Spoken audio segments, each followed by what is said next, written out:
Welcome to Start by Listening, the podcast about sexual harm and trauma. We are centered on educating and empowering our Western Kentucky communities. Our goal is to transform the way we talk about sexual harm and trauma. Transformation begins by listening to understand. We talk so you can listen today and change the world tomorrow.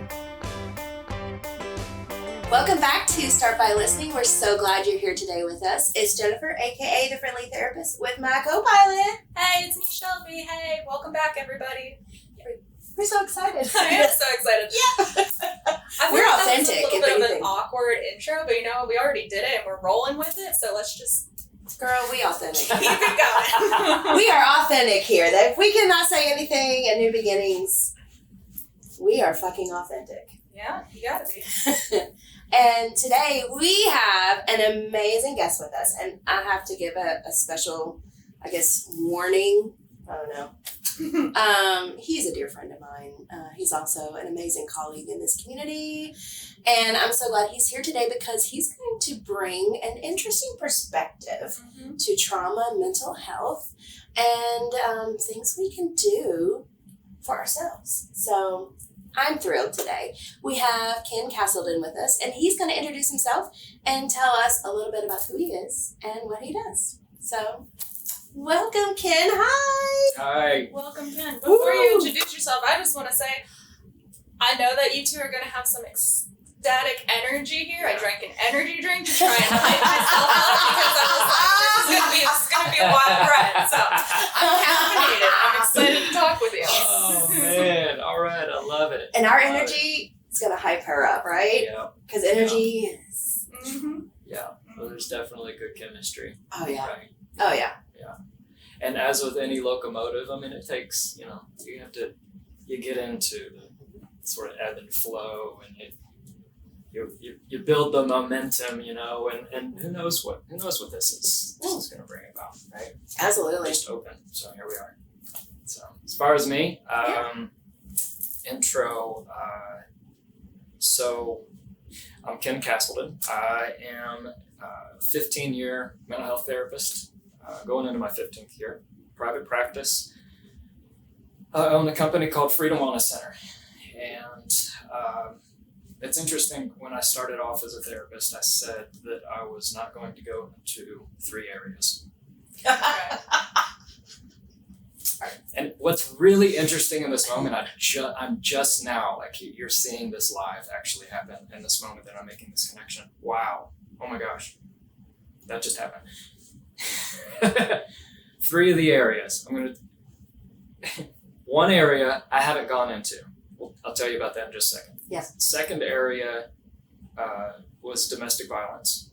Mm-hmm. I became the domestic violence offender man's therapist.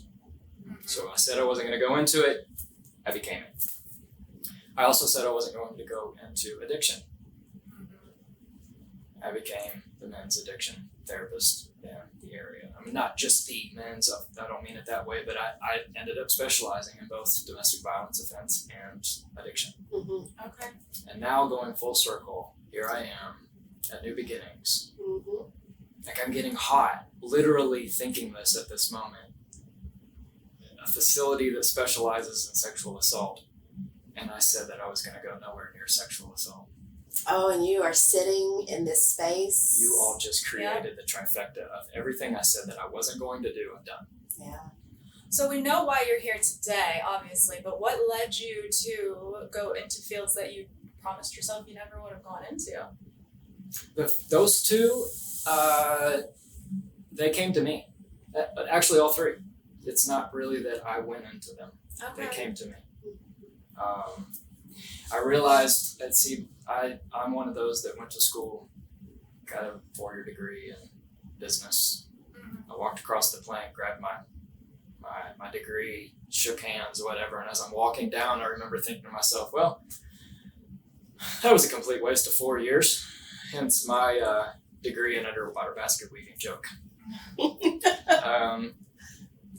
And I spent 4 years in the business world. I did some things, but what I realized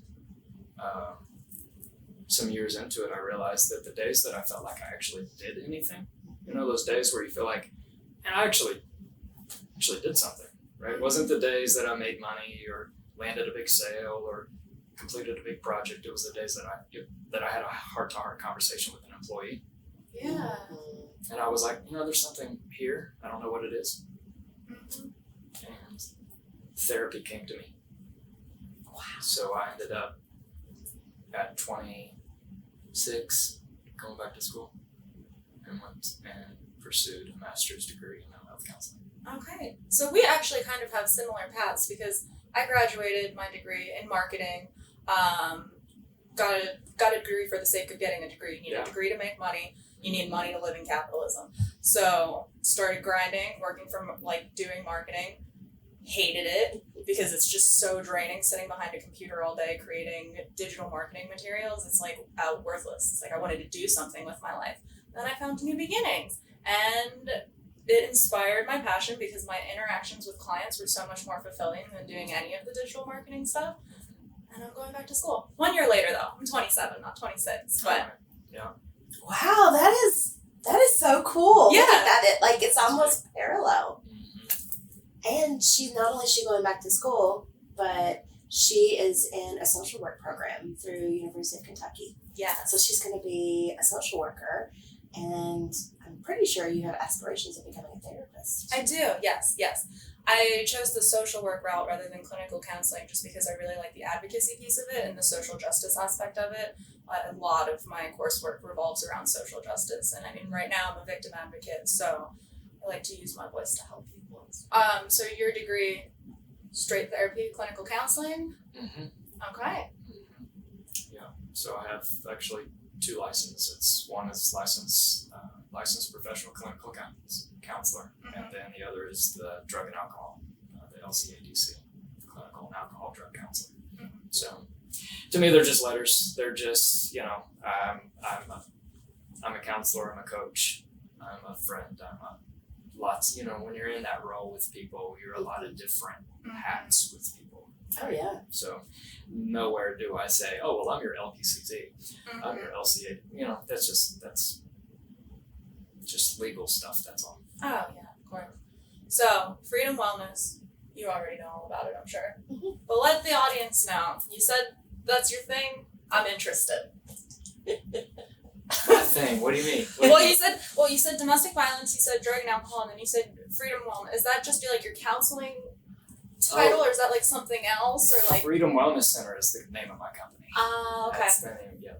Gotcha. So when I spent 8 years with another company and helped them through some major transformations because of the Affordable Care Act and whatnot. And they actually asked me to buy it in pieces, and just their timing didn't match up with my timing, and I'm forever grateful to the experience that I had with them because it gave me a platform to be able to really spread out my wings as being a leader, practice new things and take risks in terms of different types of study, whether it was domestic violence or addiction or trauma or attachment or whatnot, and they were fully supportive of it. And it was unfortunate to have to part ways, but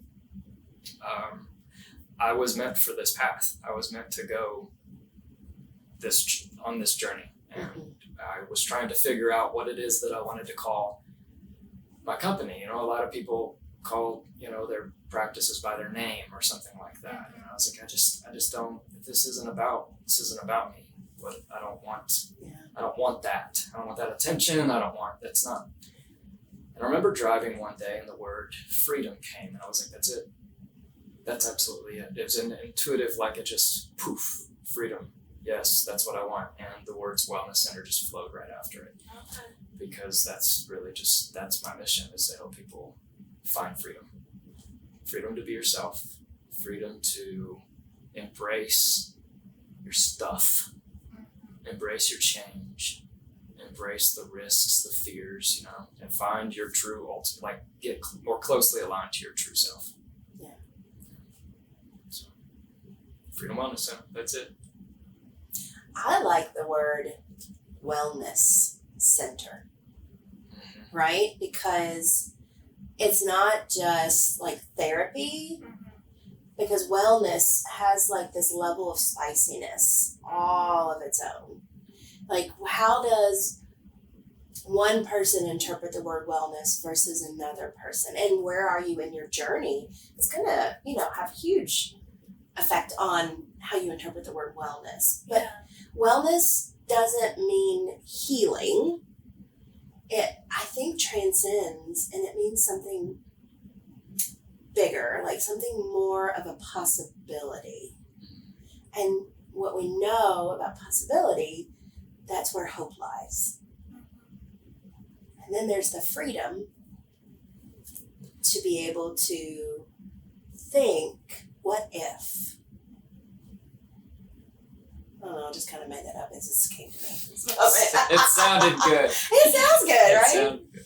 But it is. It's more than just like a counseling center, And that's my vision with it, is that's in fact, I've spent this year, and I'll be implementing it this coming year, a split between the talk therapy piece of counseling and then the wellness center piece of doing things that sometimes there are no words for what it is that sometimes we have to do. It's beyond processing with our mind, with our brains, which is largely what therapy is. For a lot of people, talk therapy is processing. There's books all out there. Wayne Dyer, all the gurus, change your thoughts, change your life. Yeah. Right. But that's just a part of it's just a small little tiny piece of it. It's not just about changing your thoughts, because I can promise you this. I've changed my thoughts all my life. I don't take my clients through anything that I haven't already practiced, that I haven't already dubbed to be fluff or effective or what, and all. Changing your thoughts is not enough. And what I love about your podcast is because it has, what I love about your content, back up. Did you catch that? Too many thoughts at one time.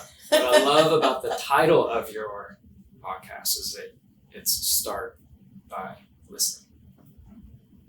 And that's the wellness approach, is teaching people how to listen. Yes. Not listen to what society tells us, not listen to what the conditioned interpretation or rules or messages that we've picked up, we've either been taught or we've caught over our lifetime and our experiences. Not to listen to what our significant others say, or our best friends, or what we think about the future that doesn't even exist without knowing the past, by the way. But to listen to ourselves. Listen to what this is saying. And the interesting thing about listening, I've learned just recently, you know what a bit of information is? A nugget of wisdom. That's a really great way of putting it. We are clearly not computer science people. For those of you who are, thank you. Right? Thank you for being that person in our life, because we are not. I had to look up what a bit is, and apparently a bit of information is the smallest measurement of information. Okay. Our limbic system processes 11 million bits of information per second. That's a shit ton. That's a shit ton, right? Only 40 bits of information make it to the neocortex consciously. So all that other stuff is just either scattered amongst the subconscious or just flips out. 99.97% of the information that we receive on an everyday, 24/7 basis is processed subconsciously. So hence, to change your thoughts or change your life, okay, fine, but what about the rest? Because that's a lot. That's just the rest. That's a lot. It's like in the job description, whenever you go for a job, 5% other duties as assigned, which really ends up becoming like 90% of your job. Right. Where my mind was going with that is that's why eyewitnesses are not credible in court. Because if we're not processing and retaining half of the stuff that we're seeing, you can see what color is that person wearing. Depending on what you were focused on in that moment, your memory is going to store it as something differently. Mm-hmm. That's why, for instance, you have a detective type show called The 48 Hours or something like that, right? Mm-hmm. That's why, for instance, I read somewhere that the police, when they show up to a car accident, they know they have about 20 minutes to get the details before the purple becomes the blue and the yellow light becomes the red and the left turn becomes the straight, and we begin to start mudding the information because it's all gone to a different region, and that's bleeding in with other bits of information. Not only that, but how many times have we said, did I really just see what I saw? Did I really just hear what I think I heard? And then we start to self-doubt. And that's leading back to that moving away from the center of who we are, right? And letting other people begin to tell us who we are. So what I'm hearing is you're really big on the somatic therapies. Have you drank the polyvagal Kool-Aid? Are you on that boat? Okay. I am drunk on the punch. You drank the Kool-Aid. Yeah, we love that around here. Very, very much so. And more than just that. I mean, yes, the polyvagal stuff. Before you answer that, let me just ask something. So 15 years of doing work with people, you've probably easily touched the lives of over 1,000 people, easily. 15 years of learning, doing CEUs, all kinds of things. How does that, everything compare or contrast with polyvagal theory and how you have seen change happen? Let me ask that question.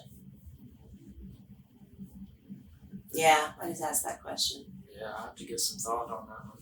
Yeah. Because when we go to school for grad school, it's just the bare minimum, right? It's just like when I was in nursing school, we're going to teach you enough so that you don't kill someone, okay? And when you go to social work school, clinical counseling school, it's just enough to not harm, right? But really, where all of the wisdom comes from is from continuing education units. It's figuring out, I really like this style, this thought, and learning about this theorist, or, it comes from wisdom, gleaned from connection with other therapists. And polyvagal's different, because there's not a lot of that. I mean, somatic therapies in general are different. I just finished my course on social work theory, and not a single one of those theories had anything to do with any type of somatic work, which I've found fascinating, and I'm lucky to have a position here, which has opened me up, which is one of the reasons why I'm exploring this degree. So, again, I'm really interested in your thoughts on the change over time because I'm entering this with the knowledge that there is this mind-body connection and it's so important, but I feel like previously it's just all about that, what's going on up here and how do we reprogram those thoughts. Okay, you ready? Yep, ready. That's why. We talk enough to give you enough time to think. Yeah. 6 months into becoming, I'm a contextual person, so to answer the question, I have to give you some context. 6 months into becoming a therapist, it was March of that following year, I had my supervision meeting with my boss and supervisor, and I gave her my 6 month notice. Okay. I said, this isn't for me. I picked the wrong profession. This is my 6 months. I'm not taking any more new clients, but I will finish off with the ones that I have, and I think ideally I'll be finished by the end of the summer, and I'm finding something else to do. I'm also that therapist that showed up to, at the time, was doing in-home therapy, and people, I would go to their homes and their schools, and I drove around the surrounding counties, and I had my SUV and my filing cabinet strapped down inside filing or inside the SUV with his worksheets, and I was ready, always showing up like prepared with, we're going to do this and we're going to do that. And I'd always show up and they had other plans, of course, and we never got to that stuff. And no matter what we talked about the session before, there was always another fire to put out the next time. And that's what got me so discouraged. I was like, something's not working. Mm-hmm. Little did I know, what wasn't working was that in therapy, we focus so much on what we're thinking. And no hit on cognitive behavioral therapy. It's the OG of therapy. It's the know your thoughts. What's dysfunctional? What's functional? What's rational? What's irrational? Know what those patterns are and how they affect you. But studies show that no amount of thinking is greater than the combination of being able to think and feel at the same time. Mm-hmm. And that's what's missing in a lot of traditional talk therapy type styles. Yes. Is that we can educate and we can talk about, well, this is how you're thinking and this is a new way of thinking, and you can practice this and you can journal and you can have these new thoughts, and you can even go as far as things like, manifesting and prophesizing and these kinds of words out there with these new one-liners that we're given. But if this and this is not linked, yep, I'm living proof that I can think to myself all sorts of thoughts. I'm a therapist, 15 years. I consider myself pretty damn good at what I do. I know the right things to think. I know the right things to do. I know what my mind says. If this happens, then this happens. Yep. And if you do this, then this might happen. I know that stuff. But it wasn't until I stopped and I listened and I began to acknowledge how I felt. And I began to be curious about how I felt. And then here's the trick. I began to empathize with how I felt. And there's a little acronym with that. ACE. Acknowledge, be curious, be empathetic. And beginning to do that with the brain and the body, which, mind you, is the mind, right? And listening to that. So what's changed is that for me, therapy has gone from here to being here. And then from here to being here. Mm-hmm. Now, for those of you listening to this podcast who have no idea what I mean by here and here, because you're not watching, you're just listening. What I mean by that is learning how to feel is more than just learning how to acknowledge that, I'm uncomfortable and I want to move around in my seat. It's more than just, I feel tired and I need some rest, or I feel hungry and I want something to eat. It's about allowing yourself to go to those places that we're terrified of going. Yes.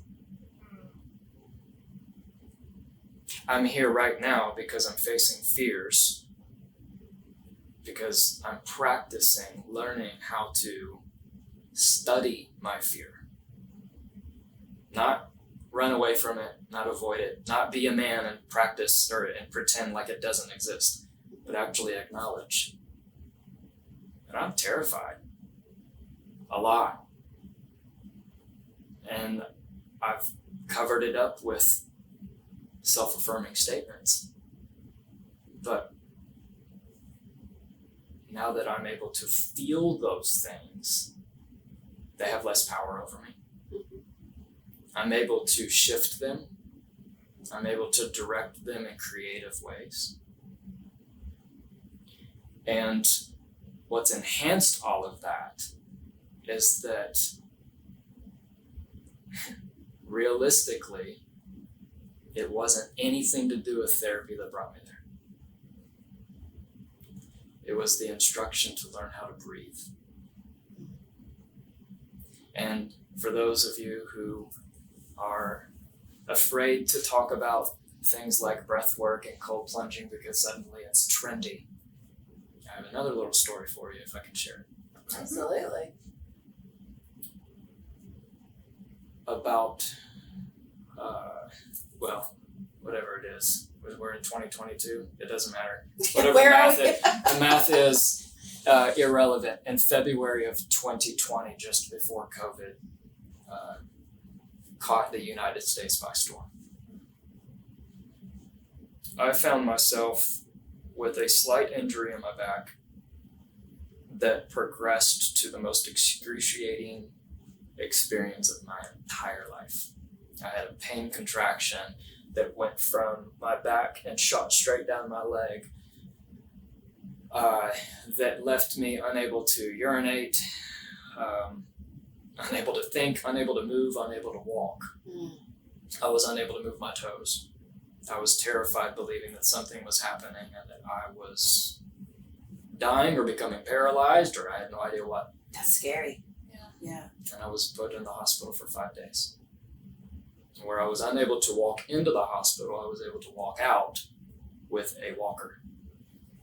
Still scary. Still scary. They did every neurological test there was. Everything came back fine, saying you're fine. And they came up with this basically catch-all kind of diagnosis that said I was suffering from something called lumbar radiculopathy. You can put it together. My lumbar region was acting ridiculous. I went to my PT that following Monday after I'd been released from the hospital on Friday. And he had me sit, if you can imagine laying on that PT table or massage table, he had me sit. This was my homework. Lay down with my knees propped up, sway them from side to side, and breathe. Breathe in through your nose, out through your mouth, and just breathe in unison with that. And that's all I had to do. That was your homework. That was my homework. Can I ask what thought did you have, if you can remember, about that homework assignment? Are you fucking kidding me? Yeah. It was like, what, that's it, right? Little did I know that was exactly what I needed. Mm-hmm. Fast forward. And this one's a little more difficult for me to talk about. February of this year, 2022. Same week, same amount of days.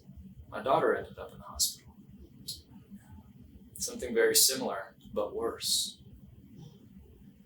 Somehow, I believe today that it was emotional, trauma-related stuff that just needed to just move, and it finally had a chance to move, and it finally just flooded through.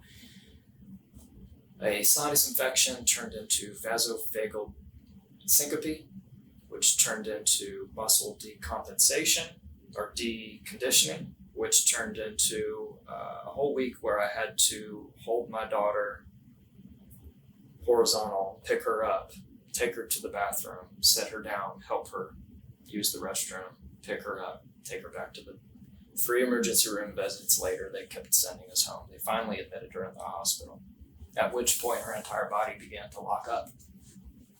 And when I say her entire body, I mean from the tip of her head to the tip of her toes for 60 to 90 minutes every 2 to 3 hours. That is terrifying. That is, No, like, I'll tell I'm you feeling it, like, Yeah. ooh. I'll tell you what's terrifying. Terrifying is the moment that my daughter looked at me 2 days into it and said, "Daddy, I'm dying." Yeah. I feel that right here. Right here. I feel like I'm dying. Yeah. Knowing there's nothing you can do. There's nothing. And every morning, the team of physicians in their white jackets, every morning between 5:30 and 7 a.m., they'd walk in and they'd tell us everything that happened the last 24 hours. No shit, I was there. Thank you.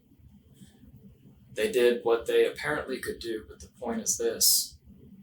They left us with another instruction. Are you ready? Mm-hmm. Breathe.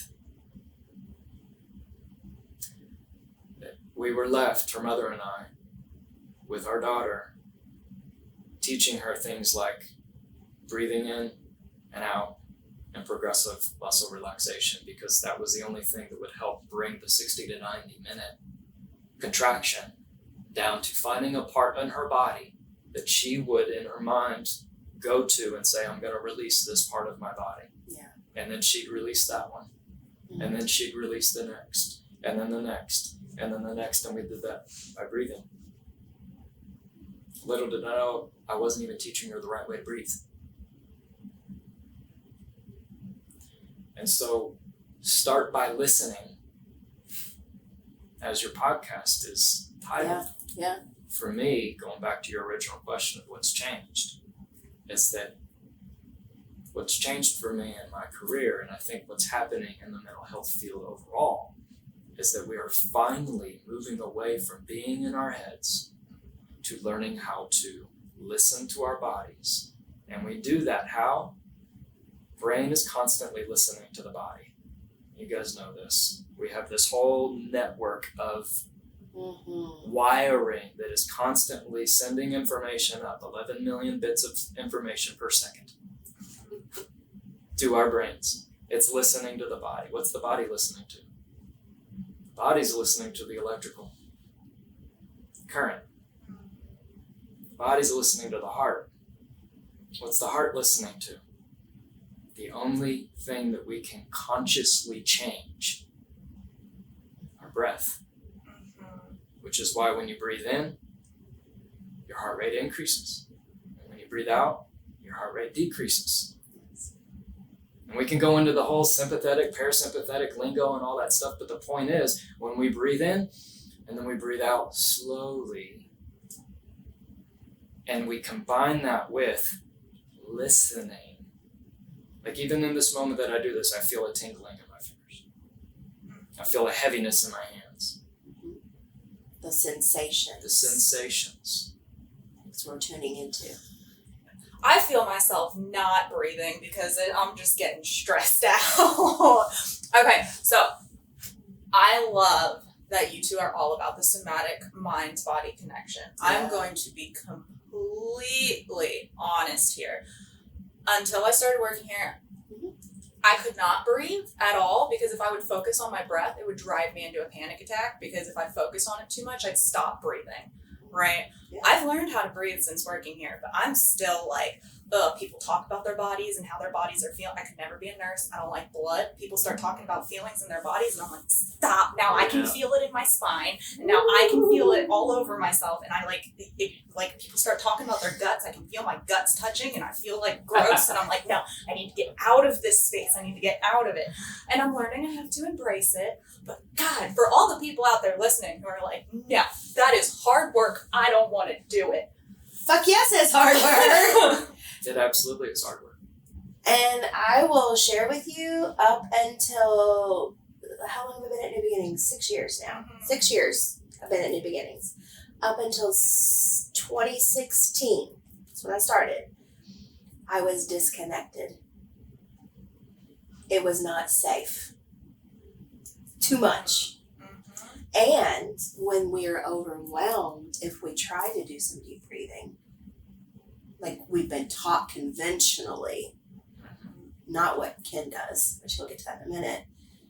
So this is different breathing. Yeah, it collapses it even more. Okay. So your experience is very valid. And here's the thing, when I first started therapy, I first started therapy when I was in my 20s. When I first started practicing therapy in 2016, I only knew what I knew, right? And it was the best version of me that people were getting in that time. I didn't understand that me trying to force and facilitate this deep breathing that I had just kind of learned on my own and through other people, for some people who didn't like being inside their bodies, it was doing more harm than it was good because it didn't feel okay. And I'm here thinking, why are they relaxing? I bet you've had that experience too, right? Like, this is, like, I've read the stuff, you're supposed to be relaxed. Why aren't you relaxed? In my head. It's because there's that disconnect from this and this. Like, from here to here, this is okay. But from here to the toes is not. And so somatic work is not something that you just kind of jump like into, right? You got to ease people in, you know, and that's why when people first come to New Beginnings and they come into my space, which this is my space here, I'll tell them, we're going to do things a lot different than probably you've ever experienced. There's a reason that my animal that I relate to is a sloth. It's because I go slow. I go very slow because slow and steady is what's going to help your body reconnect with you. Spicy, you have lots of parts of you, and each part has a nervous system. And when trauma happens, all of these parts that are supposed to be fully integrated, they get shattered. And so we have to tend to those. And that's why therapy can sometimes take 5 to 10 years, because we are teaching people how to become safe in their bodies. Here's the big kicker, and you can either agree or you can disagree. Freedom to choose. Thank you for the options.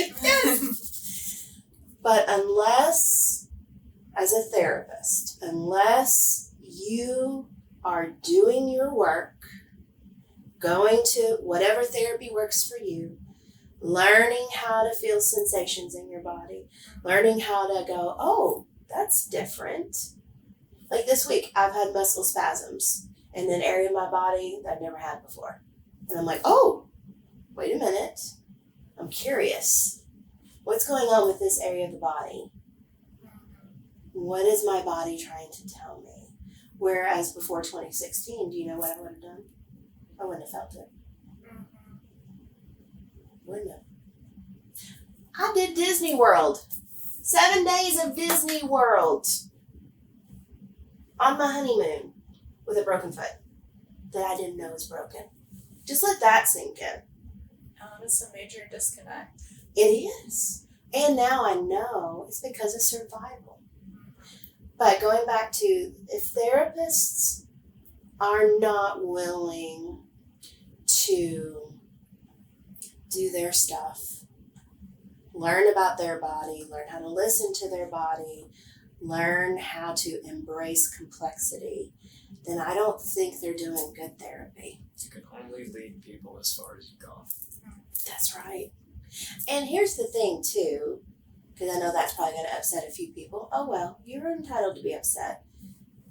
Remember when I said that when I was teaching deep breathing, and I was, why aren't these people getting more calm? They should be. Because in that moment, that was the best that I knew. That was how far I had been. You know, the Jennifer therapist today in 2022 is vastly different than the Jennifer therapist in October of 2016. Both are amazing people. But man, I've learned so much. And so much that is not being taught in social work schools, which should be. Not being taught in clinical counseling programs, and it should be. And what the research is showing us with trauma, and every human being has trauma. It doesn't matter if you're a therapist that specializes in depression only, okay? The people coming to you have trauma. Talk therapy doesn't work because we're not connected yet. I do feel talk therapy, once we feel safe enough within our nervous system and in our bodies, and we're connected, and we're moving some things and feeling some things and can adapt, now I can be online. Now I have the ability to think my thoughts. Now I have the ability to change my thoughts. But without this, again, you can agree, you can disagree, but that is my professional and personal experience. You know, all of this can seem, you're right, Shelby, it can seem very overwhelming when you hear about it. Fuck right? yeah. It is, That's because it's not easy. Our brains, we've said this before, I'm sure you've heard this, or you've probably said it in your podcast already, they're not designed to make us happy and content and comfortable. They're designed to keep us safe. That's it. When our nervous systems evolved to what they are today, our brains are still the same. The only thing that's changed is that the last 80 years we have suddenly, society has conditioned us to believe that there's a quick fix.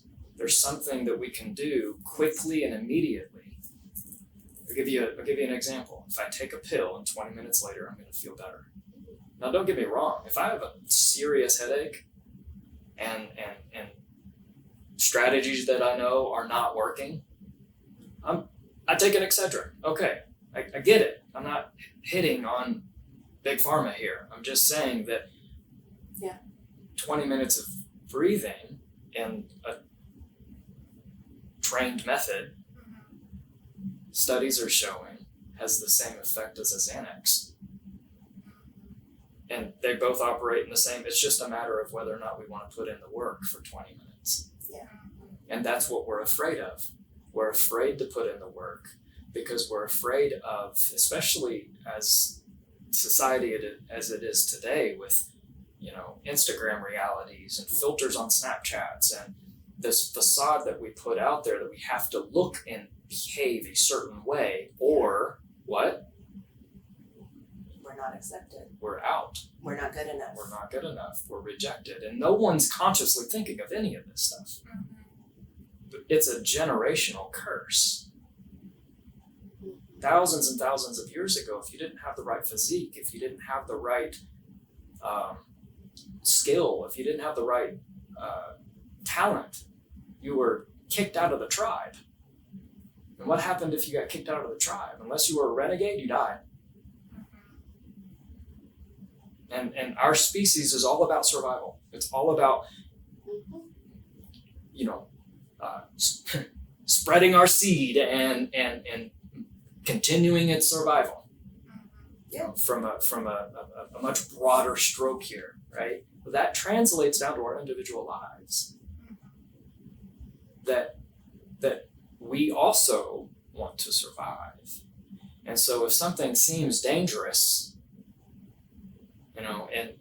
what's dangerous? Well, for some people, what's dangerous is speeding 125 miles an hour or jumping out of an airplane. Yeah. Some of these common sense kinds of dangerous things. But then also some people, what's dangerous is going into therapy and talking about ourselves. Mm-hmm. That's scary. When we do that, right, what do we put ourselves up against? We put ourselves up against someone telling us that we're wrong, that we shouldn't feel some kind of way, that our feelings don't matter, that we're rejected in some kind of way, and we don't put ourselves in those positions. We're afraid to. Yeah. And so it can seem very overwhelming to do the work. That's the mind's way, the brain and body's way of keeping us safe. There's nothing wrong with that, but there are new ways to keep us safe.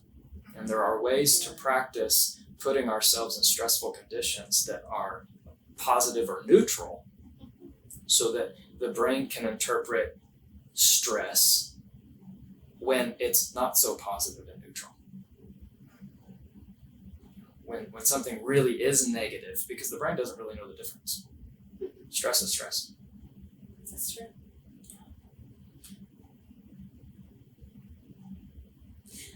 And the overwhelming part is if someone goes too fast too soon versus having someone who eases you in.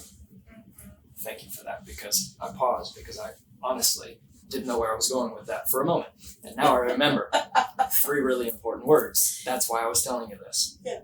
Meet me here. Mm-hmm. Another thing that's changed for me in 15 years is I've only worked with men my entire career. And we have what I call man brain. Oh, I've never heard of main brain. This is gonna be interesting. Man brain, we compartmentalize. You guys have heard the phrases like, men are waffles and women are like noodles. I've never heard that before in my life. I've never heard that either. There's I'm the same way. But I was like, there's an excellent book out there. it's called that? It's called, Waffle and noodles. Men are like waffles and women are like noodles. Girl, we got to read that. Okay, please explain. I'll explain the way that I typically have. Men are like the rooms in a house. In order for us to think and feel and experience something, we have to be in the room. It's very difficult for me as a man to know and feel what it's like in the other room of this building. I have to get up. I have to walk through that door. I have to go into the hallway. I have to go into that next. I have to put a work into getting. I have to take steps to get there. Yeah. It's not as easy for me as opposed to typically for a woman, you're like the electrical wiring. You can feel being in here, you can feel that room there. You can feel multiple rooms. You can make connections. We have to essentially be there to make the connection. I'll give you a very, very practical example of what that's like. A woman carrying a baby feels everything with that baby. A man knows that baby is coming. The man does not know how to connect to that baby most of the time until that baby is in his arms. Okay, but where does the waffle and noodle part come in? Waffle, we compartmentalize. We're like the little squares in a waffle. Okay. And the woman is like noodles, where like everything's connected. Oh, like a bowl of noodles. A bowl of noodles. Yes. Spaghetti Okay, noodles. okay, I'm seeing it now. I'm just picking one like noodlet. Oh goodness! I'm Yeah, like, no. what does that Noodles. mean? Yeah, a bowl. We're like this. Woo! Well, noodles make sense, but I don't know. I just thought one Yeah. noodle and I was like, are we like throwing it at the wall to make sure it's done? I don't know. I'm sorry. I needed you to explain that visual because like I was picturing like a tiny man in the bottom of the center of the waffle. I don't know where I was going with that. Well, but so we digress a little bit. I say that as a way to say that I have for years told men that the three most important words we'll ever tell ourselves are "I did this," and those are important words for two reasons. One, because we like to feel accomplished. We like to be acknowledged for our effort. We like to know that what we're doing matters, that we're providing, that we're good men. And one way that we do that is every man out there knows when he's cut the grass and he leaves and he comes back and he sees the stripes. He thinks in his mind, "Man, I did that." There's that sense of accomplishment. He might not say it out loud, but he feels it. Yeah. It's an important 3 words. Another reason is because we have to own up to our shit and hold ourselves accountable and be held accountable. So sometimes we have to say, "I did that." In our marriages, in our friendships at work, with whomever and whenever, we have to be able to say we did something when we did it and be men of integrity. But I've realized that those are no longer the 3 most important words that man or woman could ever say. The 3 most important words are "meet me here." Whether that you want to take that spiritually, to a higher power of whatever that looks like to an individual, saying "meet me here in this space,"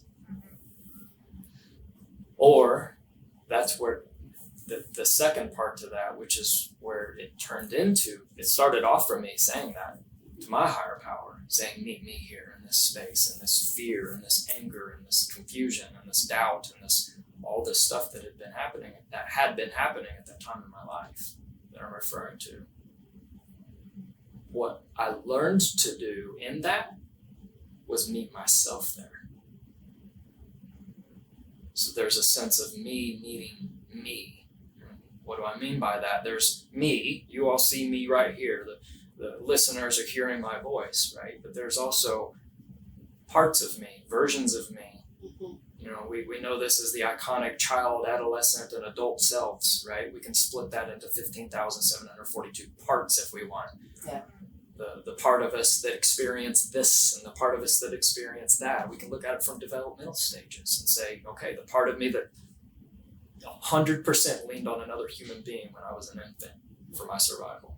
Or the part of me that learned autonomy, learning how to wipe myself and feed myself and clothe myself and speak and walk. That part is a part. These are all the part that learned how to socialize and see what other kids were doing and how they did it and what their families looked like versus what mine did and how I wanted to fit in and how I didn't. And we can go on and on and on with parts.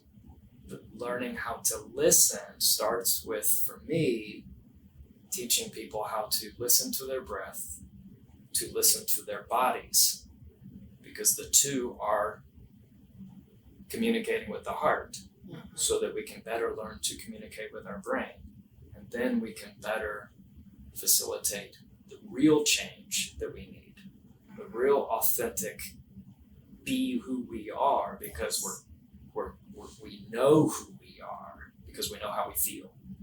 Instead of just trying to find the next quick fix, or trying to find that thing to deflect with, or to get to just check out and be done with it over and over and over like we do in today's modern day society. Yeah. So it's really about learning how to meet ourselves where we really are. And then there's an African proverb word called Ubuntu I've learned about. And its definition is people become people because of people. Well, I like that. People become people because of people. So some people are able to learn how to listen to themselves individually, and they can do this kind of work, but it doesn't stop there. Some people need to come to a therapist. They need to talk to someone who is non-biased, who isn't connected to their past, who doesn't have an already not predestined, but some assumption of understanding of what that person is. I work with men in addiction. I often see them as sober-minded people, or at least someone who's not actively using. I don't know what they were like when they were in the madness. So my perception of them is different than someone who was in the madness with them. Absolutely. Right? So being able to go to somebody who has that is invaluable.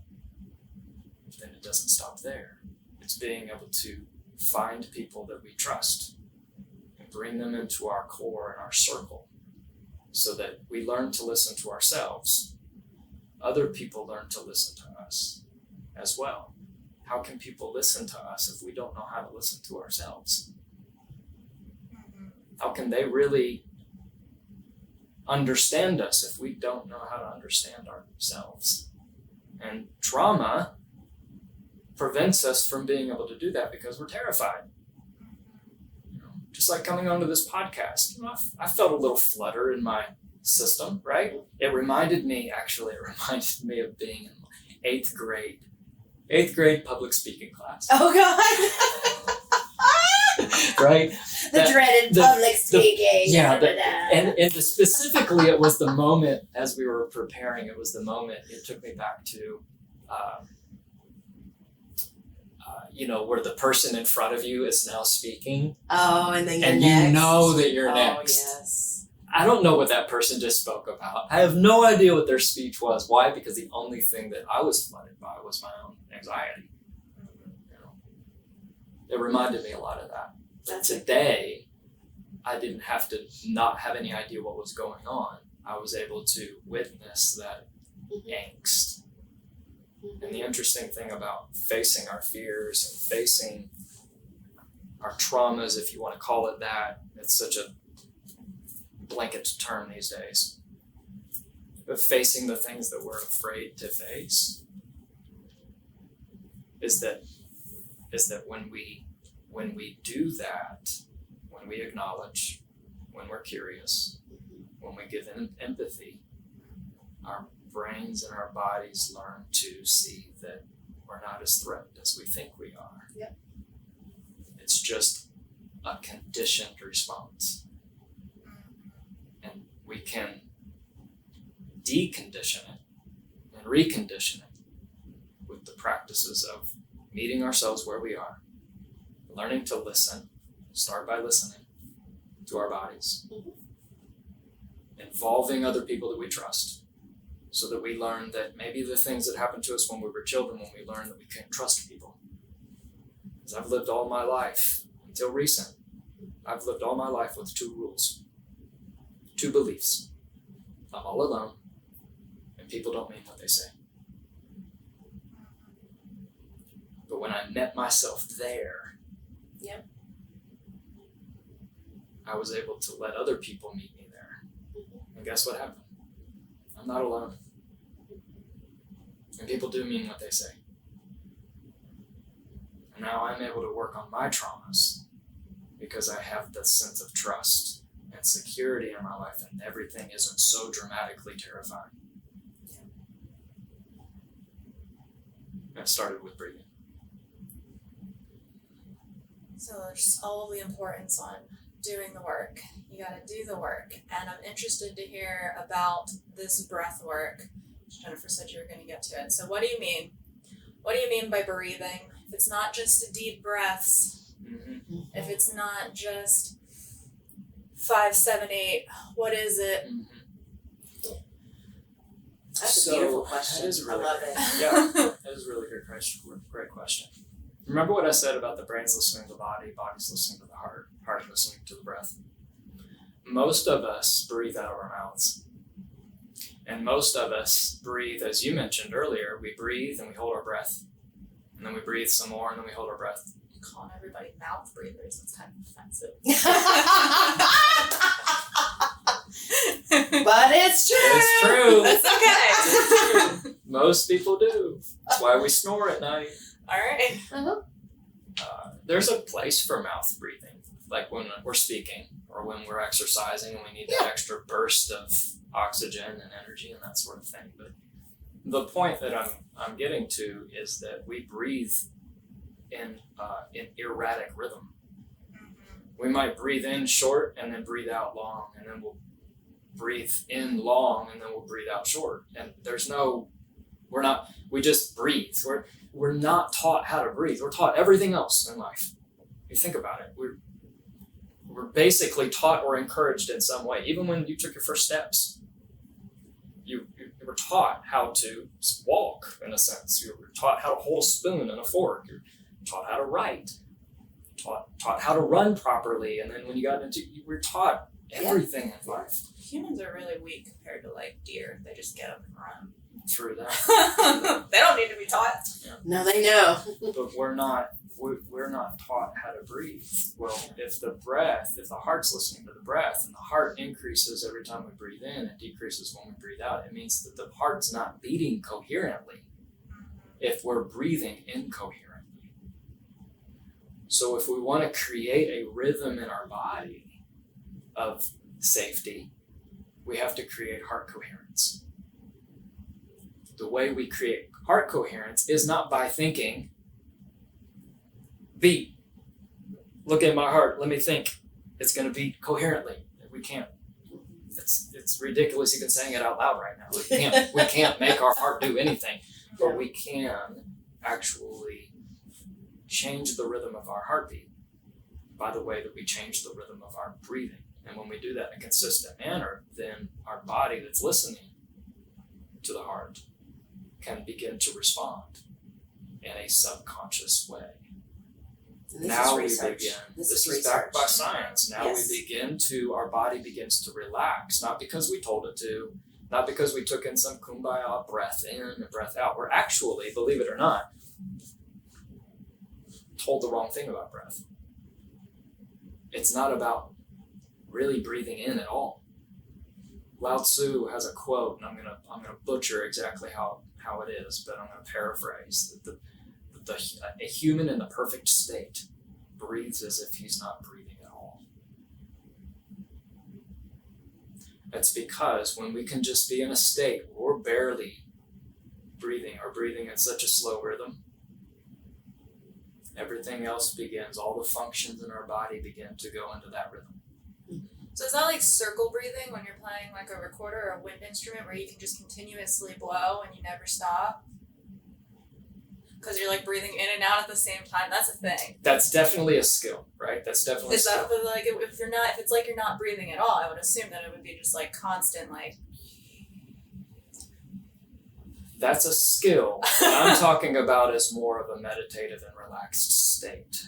Okay. It's very difficult to actually get to that point. So My you're not- point is actually this, is that when we begin to, let me give you a little bit of science before I say any more about rhythms. Okay. We know that mice, for instance, live an average of 2 years. They breathe an average of 150 breaths per minute. That's a lot. That's a lot. We know that whales live over 100 years. They breathe an average of 4 to 6. It's not about breathing more.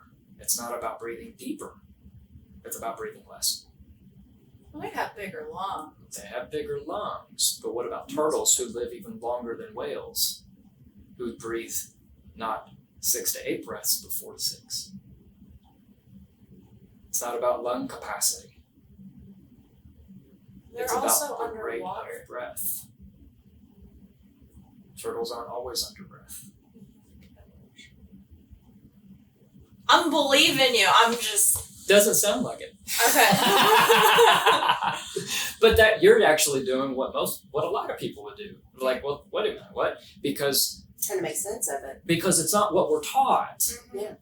That's why. It has nothing to do with the numbers. It's not what we're taught. And what we have confirmation bias. We want to believe what we've been taught. We want to confirm that we know what's right. It's our human nature.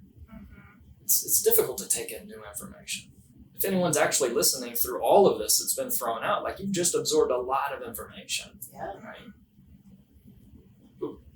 The point is that when we breathe less, that's where our bodies begin to receive the kind of message that it needs to receive to feel safe, to relax, to do the work like meet me here.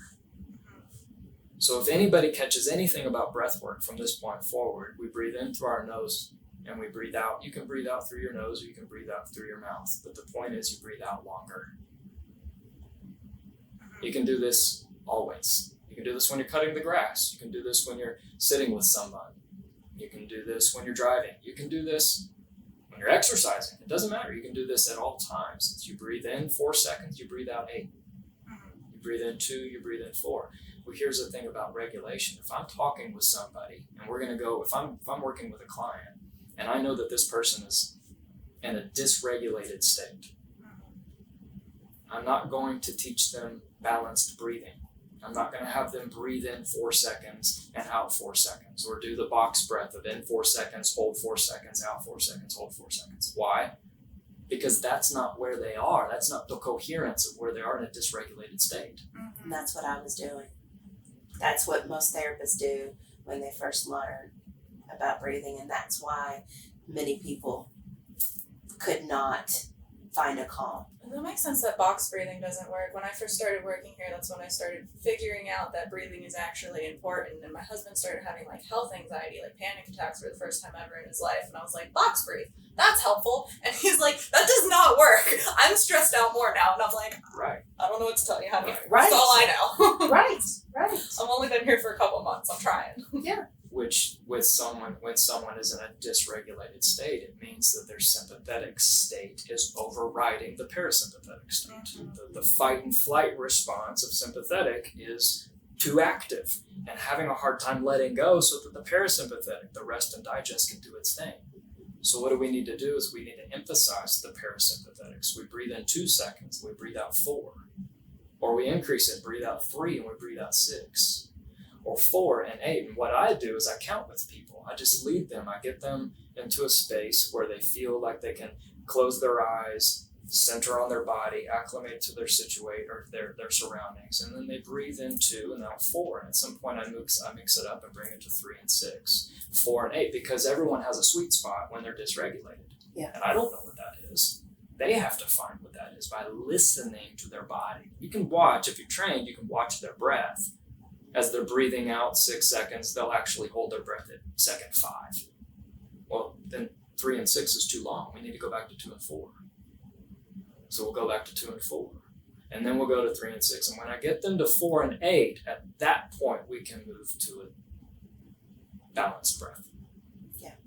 That's where we can create coherence. That's where we can do the thing that we're ultimately trying to do with breath work, which is calm down, right? But it's in breathing less. It's about breathing out more. And there's a whole lot more other scientific pieces to why we breathe out less relative to oxygen levels, carbon dioxide levels, and nitric oxide levels, and all that stuff. But that's not what we're here for today. There's a lot of science behind this. And the most practical understanding that we can have is that it's not about breathing more, it's about breathing less. It's about meeting yourself where you are. So when we're panicking and we're having a panic attack, for instance, breathing in deep isn't going to help. Why? Because when we breathe in deep, what does it do? It activates our sympathetic, it raises our heart rate. If I'm having a panic attack, I don't want to raise it anymore. So I breathe out more, because that takes that vagus nerve and hits those two nerves, that brake system on the heart, gives it the hard thump to go, slow down. Slow down. And it's not going to do with just one. Yeah, one doesn't do anything. That's what I tell clients. If you just try one, you're going to be It's like, not going to do it. Jennifer, you're full of shit. No. It's where you put strings of them together. Yeah. That's when you feel it. So with trauma, would you say that breathwork is one of your first go-tos for helping people on their healing journey after trauma? Is that like, the podcast is about trauma, so I'm curious, like you seem very passionate about how important breathwork is, and I've learned so much throughout this conversation. Is that what you would say step one is, or where? Nope. No? No. No? Okay. You remember those 3 words? Meet me here. Meet me here, yeah. Meet them there. Okay. The first step is in meeting people where they are. Because I would love, for instance, to just do breath work 24/7. I would love to. I would love for everyone on the planet to just start doing breath work. That's if I have a goal in my career, it's to convert all 8 billion people on the planet right now to start doing breath work, okay? But I know that that's not possible. 1, because that's ridiculous to think, but 2, because that's not where people are. The first step is in meeting people where they are. That's why people come to therapy, because they can have a trusted individual, a safe person who can meet them where they are, not try to get them to be somewhere else. What's a really common way that we try to get people to be somewhere else? They say that they feel some kind of way. Oh, you shouldn't feel that way. No, I'm telling you where I am. Meet me where I am. Don't tell me where I should be. Or if we're a newbie therapist and we're very fearful of emotions like anger and sadness, because we haven't done our own work around those things, then I quickly want someone to not feel that way. Because you've got to leave my space feeling happy.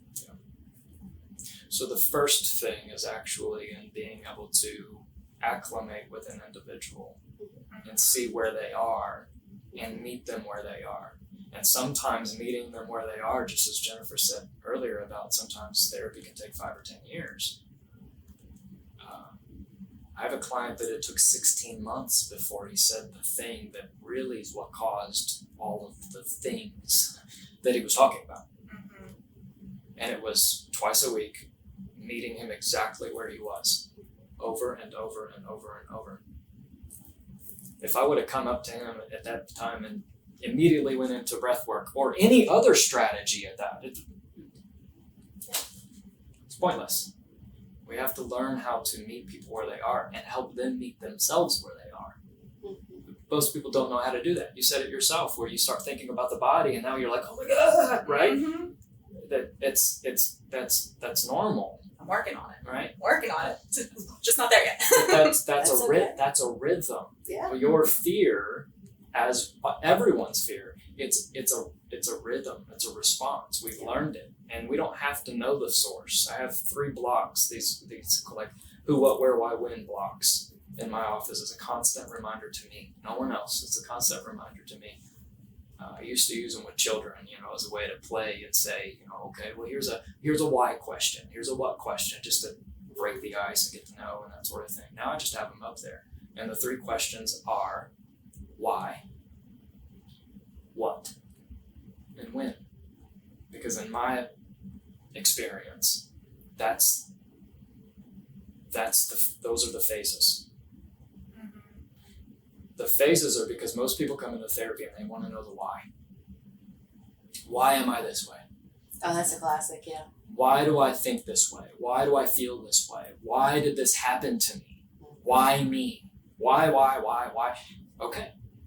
Meet you where you are. Why?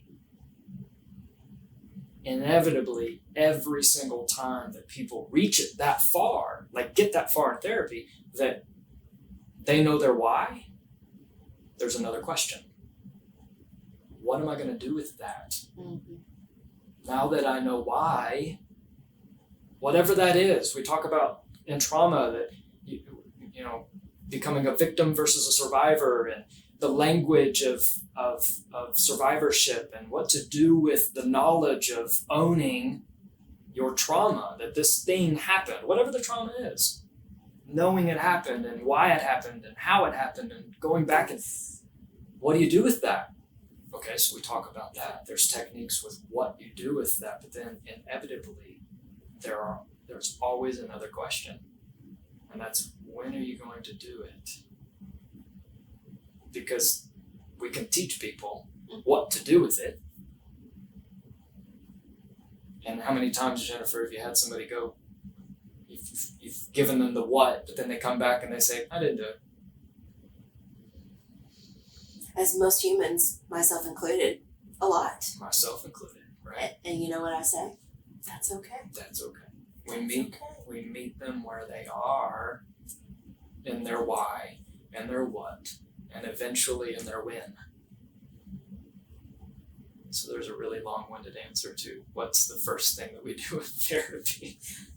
And I love how you said that, because then in my mind, like it used to be when I first started out, it was like the reverse. Because I wasn't listening, because I wasn't listening to myself. Mm-hmm. And it was like, let me teach all these coping skills. Let me teach deep breathing. Let me, right? Da da da da da da. Me in the SUV with the filing cabinet strapped in the back. Let me give you this worksheet, Right. because this is a great worksheet. Follow these steps, don't you know? Workbooks, they're amazing. They really are, but you have to be in a space to be able to receive that.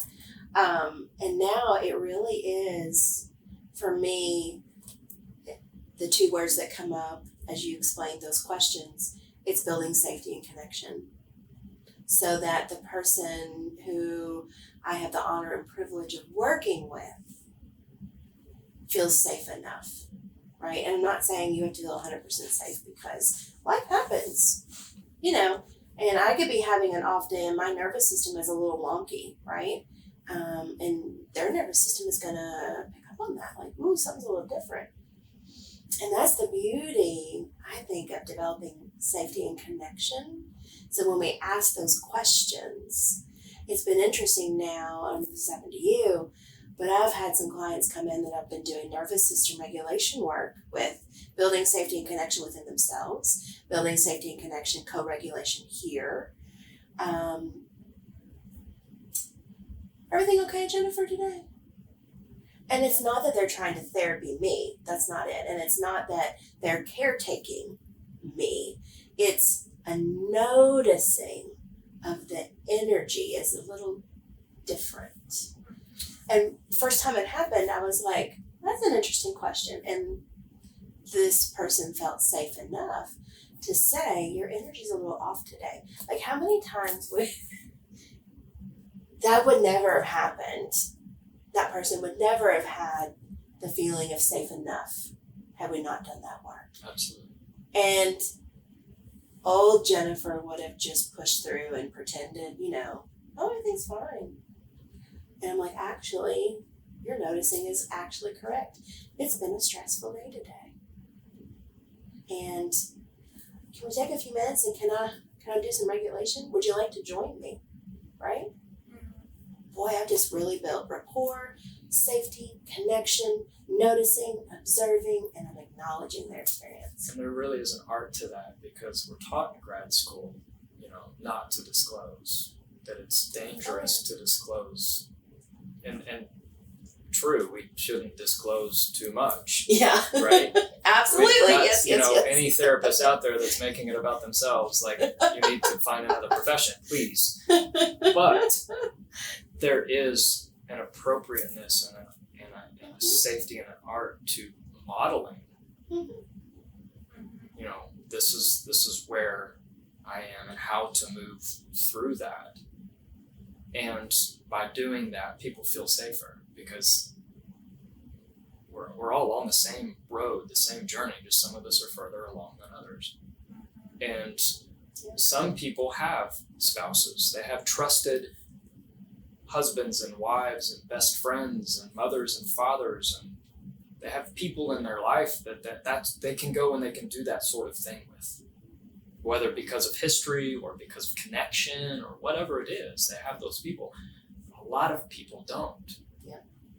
A lot of people don't have that person, or they have that person, but that person isn't equipped to do the work, right? And so that's another reason that we need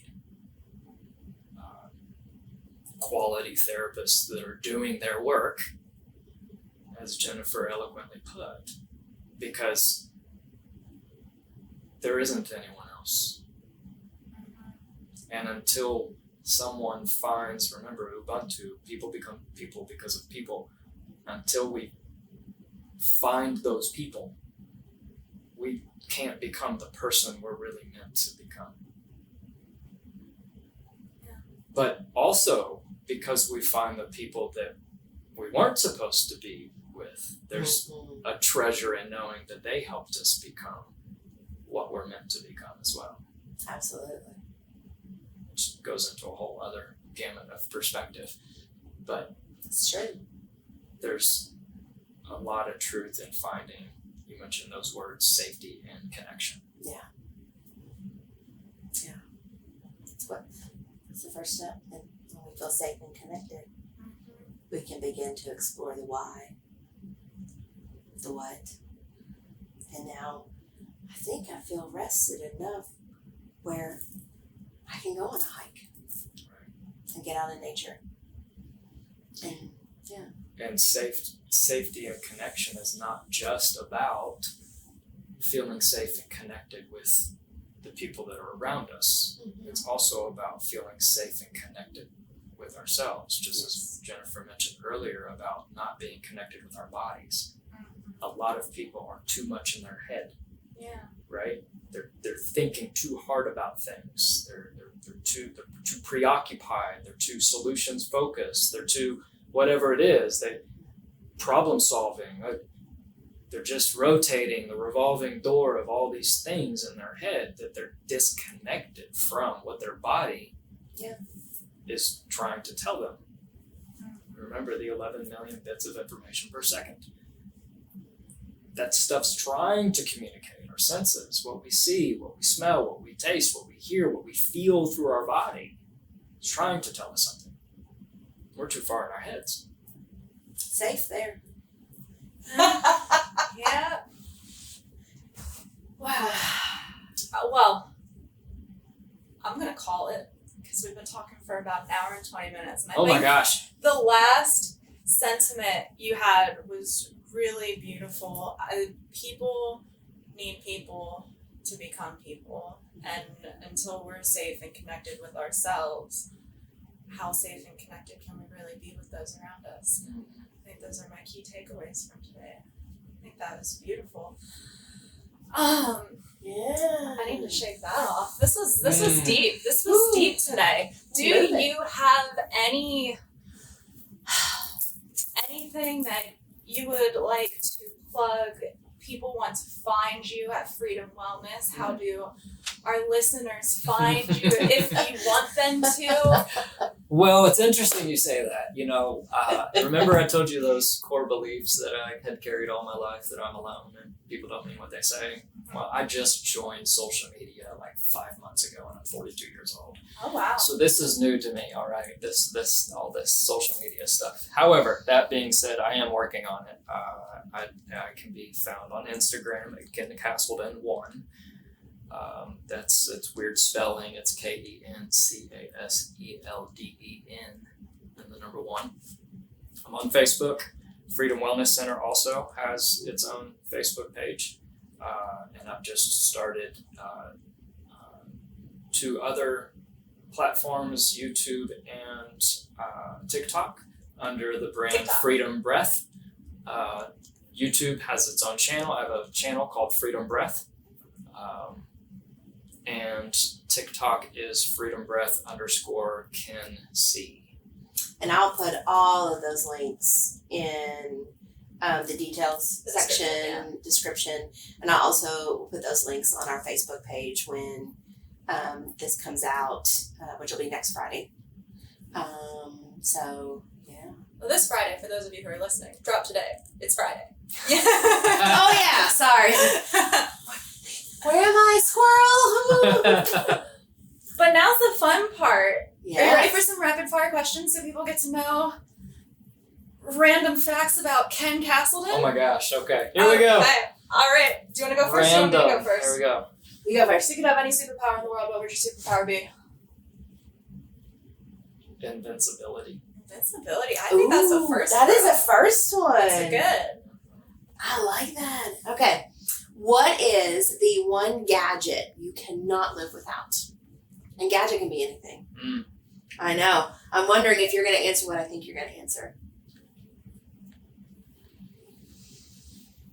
I cannot live without. Mm-hmm.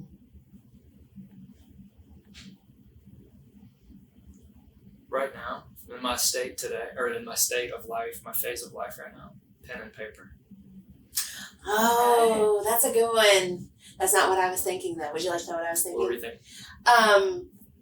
In your room in the basement with the projection of the northern lights Yeah. and the beautiful constellations and stars and colors. That's what I was thinking. Yeah. That sounds amazing. Yeah. And we'll talk after this because I want one.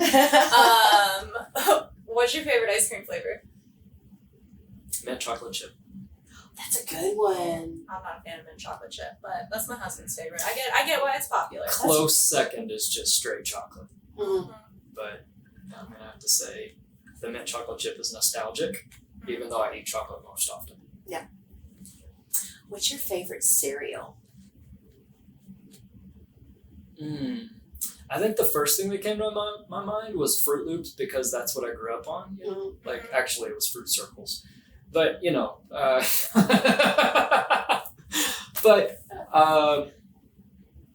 lately it's been the Cheerios, almond Cheerios. Okay. Almond Cheerios. I like Fruit Circles. If you could be any animal in the world, what animal would you be? What is your animal? Deer. Deer. Interesting. Okay. I've learned funny thing with that is that I did one of those spirit animal assessment things, you know, you find online or whatever. And, you know, I'm a man, so of course I was hoping to see like a bear as my spirit animal, you know, or a lion. A grizzly. You know. It came back and it said a deer, and it was like, you've got to be kidding me, right? But then I realized something, like I have a great affinity for deer and their mysteriousness in the woods, and I think they are incredibly beautiful creatures for some reason. So definitely a deer. What is your favorite beverage, your go-to beverage? Water. Seriously, I drink water these days. I mean, there was a time in my life where it was something else, and it was alcoholic, but I don't do that anymore. And water is good. now it's water. Our kidneys are very appreciative of water. Hydration is important. Okay. My last question. Who's your favorite band or musician? Coldplay. Coldplay. Hands Okay. down. All right. I can see it. I can pick up on Coldplay vibes from you. 100%. All right. I went to, I was on the way to Garden of the Gods, traveling to go for a hike, and I thought, what do I want to listen to today? And I decided to listen to Coldplay, and I saw on Spotify it showed that they were on world tour, and I was like, ooh, where are they? Where's Coldplay? And I found out that particular day they were in Atlanta, and if I turned around, I'd be there, and I'd be an hour late. And I was like, no, that's not in the cards for me right now. So where else are they? Right? This is a Saturday morning. Last stop, they just finished their world tour. Last stop was Tampa, Florida on that Tuesday. I bought a ticket before I even had a way to get there or canceled my day. And I literally flew Tuesday morning by myself. I had no luggage. I had not just my wallet, my keys, like what I had on me. I flew down, Ubered to the stadium, watched Coldplay, floor seats, and went back to the airport and flew back. And it was one of the greatest gifts I've ever given myself. I'm sure. Yeah. Mm-hmm. Wow. Okay. That sounds like a fun day. Yeah. Right. It was awesome. And I just found out from 23andMe that apparently I am 90% of my DNA comes from 60% of it is from a small area in England called Manchester. Mm-hmm. And Coldplay is performing in Manchester 2 days before my next birthday. And I just might go. Oh, what a good birthday present. So, yeah, that's my favorite band. Oh, well, Ken, thank you so much for saying yes to being on Start By Listening. And thank you so much for just gifting us some beautiful nuggets. And I have no doubt that the people listening, wherever they might be in the world, because literally we're worldwide, we have over 3,500 downloads and listens since the inception, and it's everywhere. They will get what they need, when they need it. So yeah, just thank you. Thank you so much for being here today. Thank you for your invite. Oh, there's a little bug that just flew by my face. So thanks. And to all of our listeners out there and people watching on YouTube, thank you for tuning in, and you can change the world tomorrow just by listening today. Bye. Bye. Well, we've made it to the end of our episode. We want to thank you for listening. We hope you'll take something you heard today and use it to change the world tomorrow. We wanted to thank our music producer, Seth Hedges, from Uriah Wild Media. His website is in the show description. Also, a big shout out to Rodney Newton, our technical advisor. See you next time. This project was supported by grant number VOCA 2020 Green River 26, awarded through the Kentucky Justice and Public Safety Cabinet by the U.S. Department of Justice. The opinions, findings, conclusions, and recommendations expressed in this program are those of the authors and do not necessarily reflect the views of the Kentucky Justice and Public Safety Cabinet or the U.S. Department of Justice. Thank you.